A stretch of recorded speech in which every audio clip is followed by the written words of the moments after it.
So, practical tips that I've put here. Obviously, use your own contract if you can, one that you fully understand.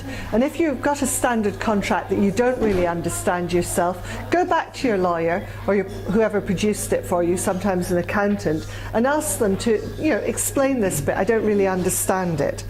Make sure whoever's producing your contracts for you really understands your business. And if your business model starts to change, make sure you've told them. They're not psychic. And if you don't say, this is how I run my business, you're not going to get the contract that best protects you. So that's important.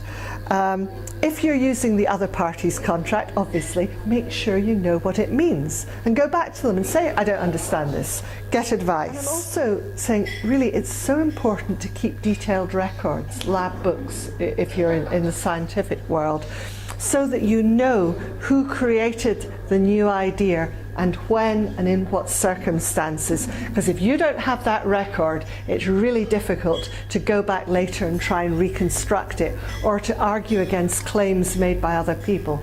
So record keeping is absolutely essential.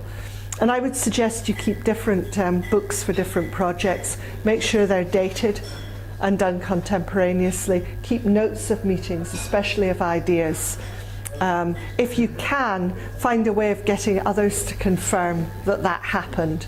So again, you've got witnesses, you've got the evidence if you want to develop that later.